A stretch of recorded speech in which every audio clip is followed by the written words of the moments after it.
Hello friends, কেমন আছেন সবাই? আশা করি ভালো আছেন। আপনি যদি বিমল বা শেখর খেতে পছন্দ করেন, আর যদি আপনাকে পৃথিবীর সবচেয়ে সুস্বাদু খাবার খেতে দেওয়া হয়, তাও আপনার মনে হবে কিছু একটা খাননি। কারণ আপনি যতক্ষণ পর্যন্ত না বিমল আর শেখর খাবেন, ততক্ষণ পর্যন্ত আপনার মনে শান্তি আসবে না। আর সেই কারণে ভারতের 35% মানুষ প্রতিদিন কয়েক কোটি টাকার বিমল বা শেখর খায়। মাত্র এই ছোট্ট প্যাকেটের জন্য সোশ্যাল মিডিয়ায় সব থেকে এক্সপেন্সিভ অ্যাড দেওয়া হয়। মাত্র 5 টাকার প্যাকেটের এই বিমল প্রতিদিন কোটি কোটি টাকা আয় করে নিচ্ছে। আর আজকের ভিডিওতে আপনাদেরকে জানানো হবে কিভাবে ফ্যাক্টরিতে এই বিমল আর শেখর তৈরি করা হয়। তার সাথে সাথে এটাও জানানো হবে এই বিমল তৈরি করার জন্য কোন কোন ইনগ্রিডিয়েন্ট ব্যবহার করা হয়। সেই কারণে ভিডিওটিকে একদম শেষ পর্যন্ত দেখতে থাকুন, কারণ আজকের ভিডিওতে আপনাদেরকে অনেক মূল্যবান ইনফরমেশন দেওয়া হবে। তো চলুন বেশি দেরি না করে শুরু করা যাক। Bimal making process. বিমল তৈরি করার জন্য সব থেকে যে জিনিসটি বেশি প্রয়োজন হয় সেটি হলো সুপারি। আপনারা অনেকেই ভাবতে পারেন বিমল অন্য কিছু দিয়ে তৈরি করা হয়, কারণ সুপারি তো সব থেকে বেশি পানের সাথেও খাওয়া হয়। সেই কারণে বেশিরভাগ মানুষই আইডিয়া করতে পারে না যে সুপারি দিয়ে বিমল তৈরি করা হয়। কিন্তু বিমল তৈরি করার জন্য সব থেকে বেশি সুপারিরই প্রয়োজন হয়, আর সেই কারণে প্রচুর পরিমাণে ব্যাটেল নাট ফার্মিং করা হয়। যদিও সুপারি চাষ আমাদের দেশে প্রত্যেকটি জায়গাতেই করা হয়, কিন্তু এক্সপোর্ট করার জন্য কিছু কিছু ফার্ম আছে যেখানে হাজার হাজার বিঘা জমিতে সুপারি চাষ করা হয়। সুপারি ফার্মিং করার জন্য সর্বপ্রথমে সুপারি থেকে চারা তৈরি করা হয়। এটা করার জন্য এইভাবে মাটিতে অনেকগুলো সুপারি রেখে এর উপরে মাটি দিয়ে ঢেকে দেওয়া হয়। তারপর মাটি দিয়ে ঢাকা কমপ্লিট হয়ে গেলে এর উপর গাছের শুকনো পাতা ছিটিয়ে দেওয়া হয় এবং ভালোভাবে জল স্প্রে করে দেওয়া হয়। আর এইভাবে মোটামুটি 40 দিন পর্যন্ত রাখা হয়। 40 দিন পরে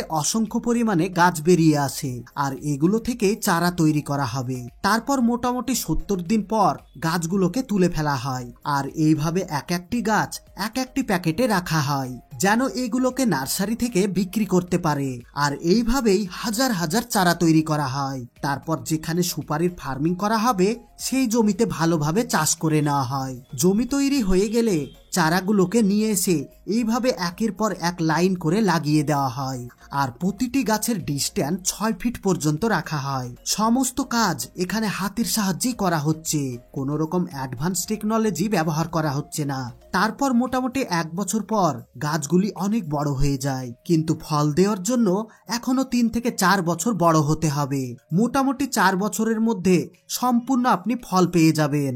3.5 বছরের দিকে গাছগুলোতে ফুল ধরতে শুরু করে। এই ফুল থেকে হয়ে যায় বিশাল আকারের সুপারি, আর এইভাবে প্রতিটি গাছে অসংখ্য পরিমাণে সুপারি হয়। আর এই সুপারি বাগান দেখতে অনেক সুন্দর লাগে। সুপারি চাষ করে 1 বিঘাতে মিনিমাম 1 লক্ষ টাকা করে ইনকাম করতে পারবেন। সুপারিগুলি পেকে গেলে হারভেস্ট করে নেওয়া হয়। কিছু কিছু ফার্ম আছে যেখানে ক্লাইম্বিং মেশিনের সাহায্যে সুপারিগুলো হারভেস্ট করে, কিন্তু বেশিরভাগ কৃষক আছে যারা অনেক কষ্ট করে গাছে উঠে সুপারিগুলোকে পেড়ে নিয়ে আসে, এবং কিছু কিছু লেবার আছে যারা একটি গাছ থেকে আরেকটি গাছে চলে যেতে পারে। আর এইভাবে সমস্ত গাছ থেকে সুপারিগুলোকে কালেক্ট করে নেওয়া হয়। সম্পূর্ণ হারভেস্টিং হয়ে গেলে সুপারিগুলোকে নিয়ে চলে আসা হয় ফ্যাক্টরিতে, যেখানে সুপারিগুলোকে নানান ধরনের প্রসেসের মধ্য দিয়ে নিয়ে যাওয়া হয়। ফ্যাক্টরিতে নিয়ে আসার পর কিছু ওয়ার্কার এইভাবে ডাল থেকে সুপারিগুলোকে আলাদা করে, কারণ শুধুমাত্র হাতের সাহায্যে এগুলোকে ছাড়ানো অনেক মুশকিল এবং অনেক সময় লেগে যাবে। আর সেই কারণে তারা এইভাবে শর্টকাট পদ্ধতিতে এই কাজ করে থাকে।